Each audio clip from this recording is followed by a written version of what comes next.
آپ دیکھ رہے ہیں نیوز سیر انڈیا اور میں ہوں عرفہ زمڈینگ۔ جس طرح سے ہم سب جانتے ہیں کہ جو ہمارے مرحوم کرشن دیو سیٹھی صاحب جو ہیں اس دنیا پہ نہیں رہے اب، اور ان کے بہت قریبی دوست بھائیوں سے بڑھ کے مجید خان صاحب ہمارے سے موجود ہیں، ان سے ہم آپ کو آج ملوانے جا رہے ہیں۔ سر، سواگت ہے آپ کا نیوز سیر انڈیا میں۔ جہاں تک میرا تعلق ہے، میں 1955 سے ان کا شاگرد بنا تھا، جی، کیونکہ جموں کشمیر کے ملازم میں چپراسی لیتا تھا، 25 روپے مہینہ تنخواہ اور 30 روپے کلرک، ٹیچر، کمپاؤنڈر اور پٹواری، جی، جبکہ ہندوستان کے باقی ملازم جو ہیں وہ ان کو بڑے بڑے حقوق حاصل تھے۔ تو 56 اگست میں ہم نے بنائی لو پیڈ امپلائیز فیڈریشن، جی، اور یہ طے کیا کہ جب تک گورنمنٹ آف انڈیا کے ملازموں کے برابر سب کچھ جموں کشمیر کے ملازموں کو حقوق نہیں مل جائیں گے، ہم چین سے نہیں بیٹھیں گے۔ جی، تو سیٹھی صاحب کی شاگردی میں انہوں نے ہمیں کو بتایا کہ ورکنگ کلاس موومنٹ جو ہوتی ہے وہ پروٹریکٹڈ اسٹرگل ہوتی ہے، پروٹریکٹڈ اسٹرگل ہوتی ہے، جی، اور اس میں یہ ہے کہ لیڈرشپ جو ہے اس کو قربانی دینی پڑتی ہے، عام ملازموں کو نقصان نہیں پہنچنا چاہیے، اول تو فائدہ ہونا چاہیے ہر جدوجہد کے بعد، لیکن نقصان نہیں ہونا چاہیے۔ جی، تو ہم نے پروٹریکٹڈ اسٹرگل کے تحت اسٹرگل شروع کی۔ جی، 4 دسمبر 1967 کو ستائی کی ایک دن کی، تو صادق نے ڈسمس کر دیے ہمارے کو 1.5 درجن لوگ، جی، 4.5 سال تقریباً ڈسمس رکھا۔ شیخ عبداللہ آیا تو اس نے اور اس کے خاندان نے 15 سال ڈسمس رکھا، لیکن مطلب یہ ہے کہ اس وقت جو شیخ عبداللہ نے کہا کہ جموں کشمیر کے ملازم حرام خور بے ایمان کرپٹ ہیں، میں نے پہلی مئی 1975 کو جواب دیا کہ ملازم حرام خور بے ایمان کرپٹ نہیں، اندرا گاندھی کرپٹ ہے، اس کے سارے سینٹرل منسٹر کرپٹ ہے، ممبر پارلیمنٹ کرپٹ ہے، بیوروکریسی کرپٹ ہے، جموں کشمیر کے موجودہ منسٹر کرپٹ ہے، ایجوکیشن سسٹم کرپٹ ہے، society as a whole corrupt ہے، پھر بھی چلنے قبول کرتے ہیں۔ جی، تو 1 سال کے بعد میں نے کہا بھائی اندرا گاندھی کرپٹ ہے وغیرہ۔ 1 سال کے بعد پرائم منسٹر آف پاکستان کے اس وقت کے مطلب اس نے کہا کہ کشمیر کے کشمیری لیڈروں نے پچھلے 20 سال میں پاکستان گورنمنٹ سے 50 کروڑ روپے لیے ہیں۔ جی، اندرا جی مر گئی 31 اکتوبر 1982 میں، تو یہ جیرو بھائی امبانی جو ہے وہ 150 کروڑ روپیہ لے کر آیا ان کے پاس، راجیو گاندھی کے پاس چھوڑنے کے لیے۔ جی، میرے کہنے سے مراد یہ ہے کہ سیٹھی صاحب واحد شخصیت ہیں جو ہندوستان پاکستان میں مطلب ہے کہ جاندار سیاستدان تھے۔ جی، آپ کو یہ میں بتانا چاہتا ہوں کہ تقریباً 69 میں یا تقریباً 70 میں کچھ چائنا کی کمیونسٹ پارٹی جو ہے موزتوں کی چیئرمین شپ میں کوئی ایک ریزولوشن پاس کیا انہوں نے کسی پالیسی کے بارے میں، تو اس وقت چائنا نیوز جو ہے نیوز فرام چائنا آتا تھا، ہر مہینے پڑھتے تھے، تو سیٹھی صاحب نے اپنی اخبار جدوجہد میں اس کے متعلق مارکسزم، لیننزم اور موزتوں تھاٹ کے مطابق اس میں توسیع اس میں درستی کر کے یہاں سے بھیجا۔ جی، جدوجہد اخبار جب گیا دلی چائنا ایمبیسی میں تو انہوں نے ٹرانسلیٹ کر کے بھیجا ان کو، تو موزے تنگ صاحب نے اپنی پھر دوبارہ میٹنگ بڑھائی اور اس میں کہا کہ ہندوستان میں ایک اخبار جدوجہد ہے، ہمارے اس ریزولوشن کے متعلق جو انہوں نے تصحیح کی ہے نا، ہم اس کو دل و جان سے قبول کرتے ہیں اور اس کے مطابق ہی ہم اپنا آئندہ رائے عمل بنائیں گے۔ جی، 2001 میں یا 2002 میں تقریباً گئے تھے یہ پاکستان، تو میرپور کے لوگوں نے ان کو وہاں کے جلسے کی صدارت اس لیے دی کہ یہ انہوں نے کہا کہ سیٹھی صاحب کے ساتھ جتنے لوگ آئے ہوئے ہیں وہ مطلب کہ ہمارے مہمان ہیں، لیکن سیٹھی صاحب ہمارے مہمان اس لیے نہیں ہیں کیونکہ یہ میرپور کے جانے والے ہیں، تو میرپوری لوگوں کے طرف سے آج صدارت کی جو فرائض ہیں یہی ہماری طرف سے انجام دیں گے۔ تو اس وقت جلسے کے بعد ایک کوئی آدمی آیا ان کے پاس، انہوں نے کہا کہ میں آپ سے بات کرنا چاہتا ہوں۔ تو انہوں نے کہا کیجیے۔ تو انہوں نے کہا کہ بھائی میں کمرے میں کرنا چاہتا ہوں، تو وہ کمرے میں چلے گئے۔ تو کمرے میں جا کر بات کی تو کہنے لگا جی میں مشرف صاحب کا سیکرٹری ہوں، مشرف صاحب نے مجھے بھیجا ہے آپ کے پاس کہ مسئلہ کشمیر کے لیے میں نے اٹل بہاری واجپئی صاحب کے پاس جانا ہے بات کرنے کے لیے، کوئی فارمولہ بتائیے۔ تو انہوں نے مجھے بھیجا ہے آپ کے پاس۔ تو انہوں نے مطلب 3 نکاتی پروگرام بتایا۔ اس 3 نکاتی پروگرام جو ہے اس میں یہ تھا کہ فوج جو ہے وہ بارڈر سے بیرکوں میں لی جائے اور آنے جانے کی سہولت بارڈر پر ہی ویزا بن جائے، اور جموں و کشمیر کی 5 اکائیاں ہیں، جموں کے لوگ، کشمیر کے لوگ، لداخ کے لوگ، میرپور ظفر آباد اور گلگت کے لوگ، ان 5 قومیتوں کو، یہ 5 قومیتیں ہیں، نیشنلٹیز ہیں، ان 5 قومیتوں کو پوچھا جائے بھی آپ کو کون سا مطلب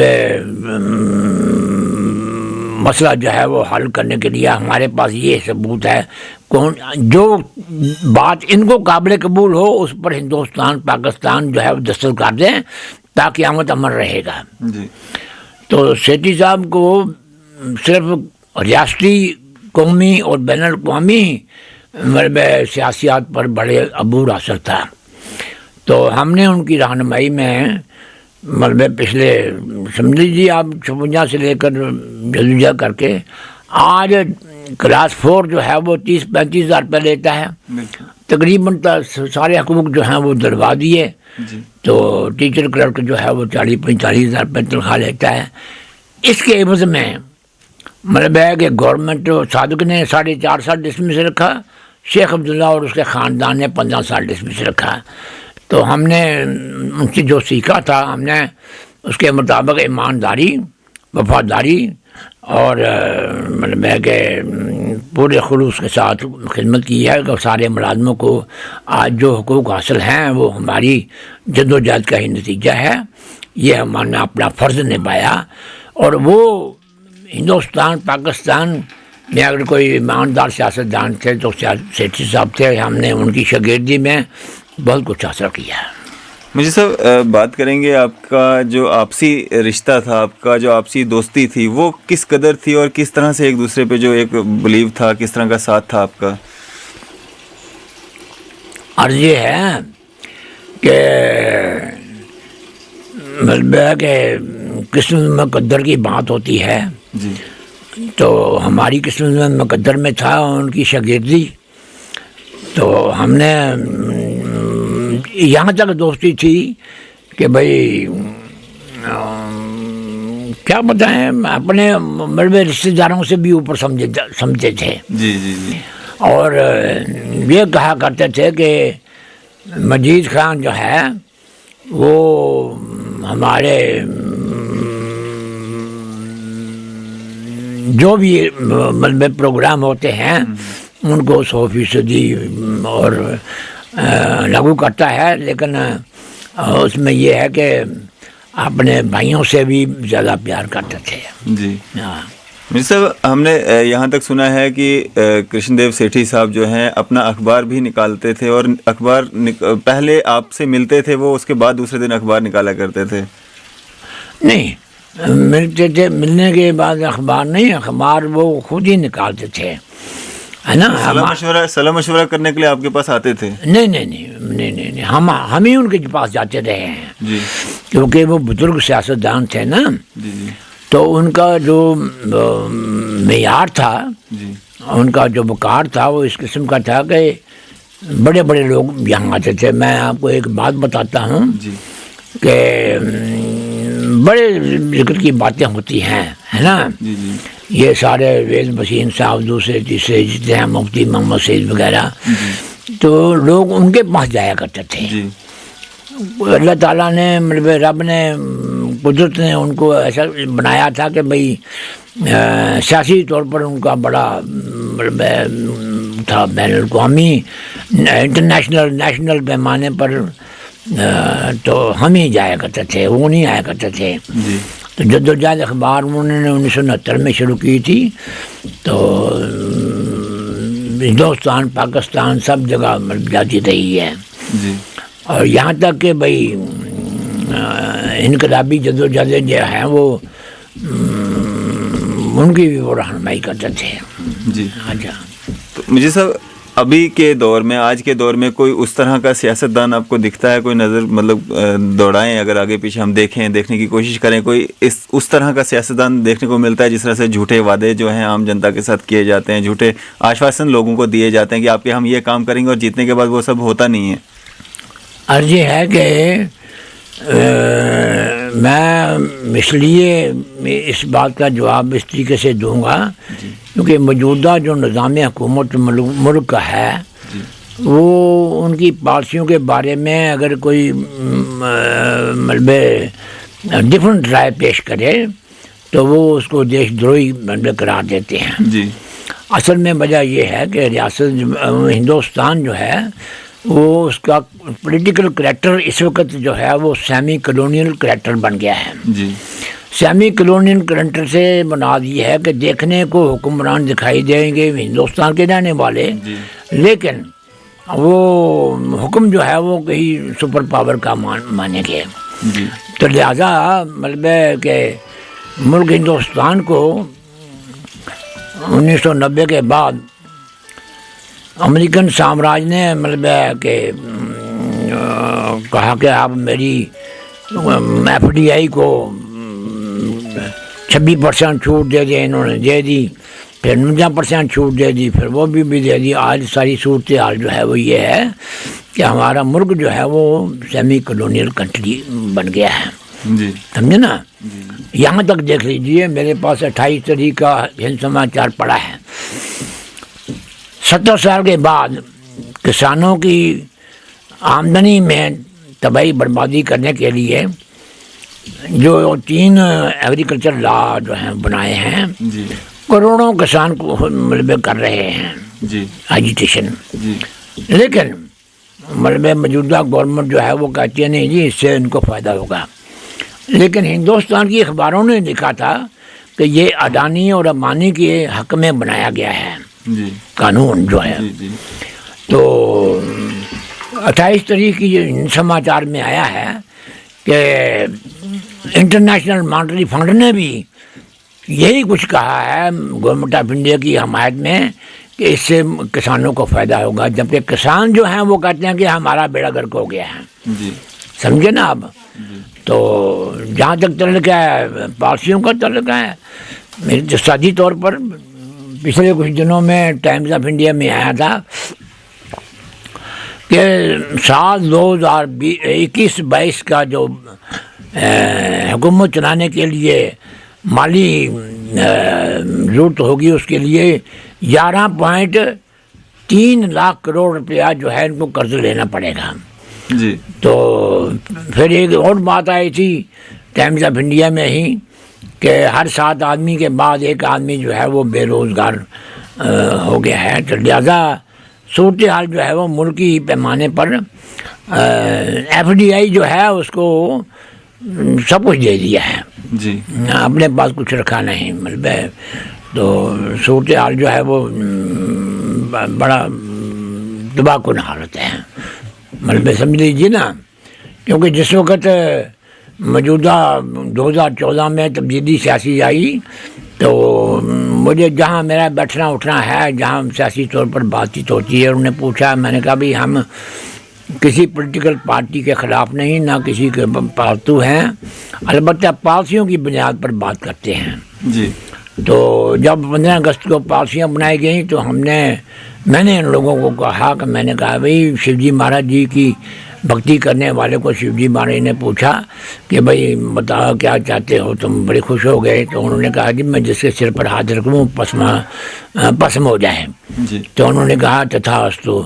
تو پھر وہ بسم کرنا شروع ہو گیا. میں نے کہا یہ جو پالیسیاں بنائی گئی ہیں یہ پسماسور ثابت ہوں گی، جی ہے نا جی. تو آج سارے لوگ کہتے ہیں کہ جو آپ نے کہا تھا، تو یہ جین سیٹھی صاحب کی ہے کہ ہمارا سیاسی political level of political consciousness جو ہے وہ اتنا ہائی کیا ہوا ہے کہ ہم ملک کی اقتصادیات اور سیاسیات پر جو ہے وہ اس کو سمجھتے ہیں جی اور بات کرتے ہیں. اور یہ آنے والے حالات جو ہیں ملکی پیمانے پر نوجوانوں کا بیڑا غرق ملبے کر دیا گیا ہے. اور میں آپ کو یہ بتا دوں کہ بھئی مارچ 1931 میں سیاستدانوں اس کے تاریخ دانوں نے، ہسٹورین نے پوچھا شہید اعظم بھگت سنگھ جی کو کہ آپ نے کیا سوچ کر بم مارے ہیں 19 سال میں. تو انہوں نے کہا کہ گورا انگریز لوٹ کر لے جاتا تھا، یہاں لوگ پھکے مرتے تھے اور بھوکے رہتے تھے، ننگے رہتے تھے، تو ہم نے اس لیے بم مارے ہیں کہ وہ چلا جائے گا تو پیسہ یہیں رہے گا، لوگوں میں برابر تقسیم ہوگا، نہ کوئی بھوکا مرے گا، نہ کوئی ننگا رہے گا، نہ کوئی تو دوسرے نے کہا چلو مان لیتے ہیں. لیکن ہندوستان کے سرمایہ داروں کے بارے میں آپ کا کیا سوچ ہے؟ تو انہوں نے کہا کہ گورا انگریز تو بھاگ جائے گا، پر یہ جو کالے ہندوستانی انگریز آئیں گے یہ ان سے لاکھ درجہ ظالم ہوں گے. آج ثابت ہو گیا. جی سمجھے نا جی. ایک اخبار میں آیا تھا کہ 32 کروڑ 50 لاکھ لوگ جو ہیں وہ بھوک مری کا شکار ہیں، جی ہے نا جی. تو 1947 میں 37 خاندان سرمایہ دار تھے، اور آج ان کی بدولت جو ہے وہ تقریباً 1 کروڑ 3 لاکھ سرمایہ دار جو ہیں وہ ہو گئے ہیں، امیر آدمی ہو گئے ہیں. اور تقریباً 100 کروڑ سے زیادہ ہی لوگ جو ہیں وہ تقریباً درمیانہ طبقے کے لوگ ہیں. تو اس وقت جو موجودہ صورتحال ہے اگر یہی جاری رہی تو علامہ اقبال کے شعر کے مطابق میں بات ختم کروں گا. انہوں نے اس وقت کہا تھا وطن کی فکر کرنا دام مصیبت آنے والی ہے، تیری بربادیوں کے مشورے ہیں آسمانوں میں. آسمان اس نے کہا تھا پارلیمنٹ میں انگریزوں کے وقت میں. تو جو آج لوگ ہیں یہ آزادی کے حق میں نہیں تھے. تو وطن کی فکر کرنا دام مصیبت آنے والی ہے، تیری بربادیوں کے مشورے ہیں آسمانوں میں، نہ سمجھو گے تو مٹ جاؤ گے ہندوستان والوں، تمہاری داستان تک بھی نہ ہوگی داستانوں میں. بس چلیں، شکریہ سر ہمارے ساتھ بات چیت کرنے کے لیے اور اپنا قیمتی سمے دینے کے لیے. یہ تھے ہمارے ساتھ مجید خان صاحب، جو کہ کلوز سے بھی کلوز فرینڈ رہے ہیں کرشن دیو سیٹھی صاحب کے، جو کہ مرحوم ہیں اور ہمارے بیچ میں نہیں رہے، اور کافی سارے واقعات شاگرد رہے ہیں ان کے، اور کافی سارے واقعات انہوں نے ہمارے ساتھ جو ہیں اپنے ویوز ہمارے ساتھ سانجھا کیے. میں عرفاظ مڈینگ، کیمرہ مین شاہنواز کے ساتھ.